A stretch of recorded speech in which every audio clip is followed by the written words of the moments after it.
worked hard.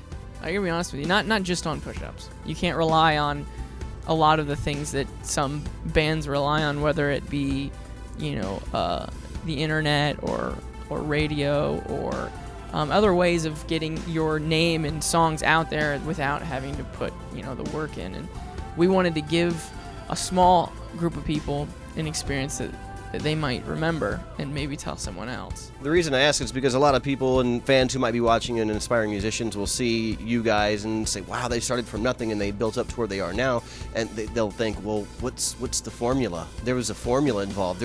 It was a record label that came in and made them popular when in fact we knew zero people in the industry right. when we started doing this. And not that we haven't made, great partners and friends with people who are helping us now, but honestly, it's not just go out and play, because a lot of people just say that you got to play. Anyway, so for many people, you're completely new to UK audiences. So, I mean, if you can, how would you sort of put yourself across? What would you say you were about as a band? And like, how would we sell ourselves? Yeah, your ethos. And how do you explain it to somebody? Man, it's really hard to explain. Yeah. It's kind of I think that both of us kind of like starting out on this thing, I think we really didn't necessarily. I think if we made it just about us, then it would kind of just be two guys on stage, kind of like doing whatever it is that we do. But I think that what's really fun for me is whether it's a kind of a small tent filled with people or a giant stage with a huge lawn filled with people, if we can all kind of participate in something together, whether it's jumping or or thinking even together, then that makes it a truly great experience, and that's what's kind of worth going on stage and playing a show. And I think we're about being energetic. I feel like passing out right now because we just played, and I think that when we can incorporate and involve people and people can be participating, then.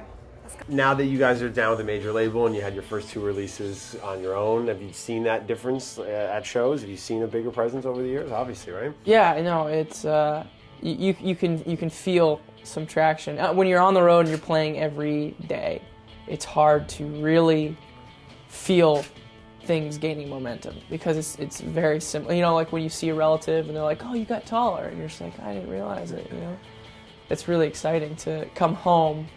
And someone be like, I heard you guys on the radio, I saw you guys doing this and this, and do you remember when you used to show me songs that you wrote in your basement? And just things like that, moments like that, when we go home and we realize, wow, this is actually starting to pick up steam. You have to play, and the bartender needs to never forget your show. The guy who watches the show every night needs to come up and go, I've seen a lot of shows, and that one was really good. You got to make it memorable. There's not a moment you can waste because time is of the essence when you're trying to get your name out there. Because eventually, you've lost all the time that you have. I don't know. Well, that was something I was going to ask you. I mean, you've got a massive home fan base in Ohio, where you're from. So, is it do you value word of mouth more, or do you tweet? Well, people don't interact as much anymore. Yeah. So their word of mouth is on the internet, where it's good for us that it can ultimately be my word of mouth to someone else can be seen by other people. Yeah. So instead of like a one-on-one interaction, you kind of the way we wanted to do it was we wanted to create music, we wanted to create a live show, we wanted to create something fresh, show people that we're going to work for them, and then we wanted them to have the tools to promote it. So we focused on videos, we focused on really looking at how many bands are trying to gain traction, and we kind of wanted to do the opposite of what they were doing because there's so many of them. So all these bands trying to bombard you with tweets about everything, and Facebook, and even back when MySpace was the thing, we've always taken the stance of we less is more sometimes. Yeah. And I think it's calmed down since then, right? Some people aren't as crazy about it anymore. Yeah, I think it used to be kind of, and maybe it was just bands that we would follow, but they would be kind of like bombarding their followers, and even still from our personal Twitters, we don't really tweet, too much about the band, and I don't know, it's a weird concept when you look at an artist in a band and how many followers they have, and then the actual band account, how many followers they have. It's usually the artist totally outweighs the band. And I think that's... So you want it to be about more than just your own personality? You don't want to communicate to your fans or the people who subscribe to what it is you're saying. You don't want to communicate to them that you're doing all of the promoting, like that you've got this.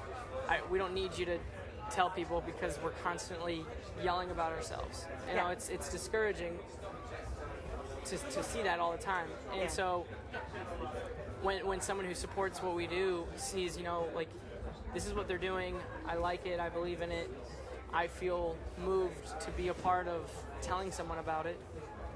And that's kind of how we started out. Yeah. And now we're here talking to you. Yeah, and it's How cool. Great, though. And it's cool. And like, we maybe, for example, put on a music video or something, not really even personally tweet about it, but then we see it all over the internet. People saying, kind of like sharing the news, taking it upon themselves to share the news, and it's. I think endorsement is one of the highest sort of compliments, really. It's definitely something to feel good about. Yeah.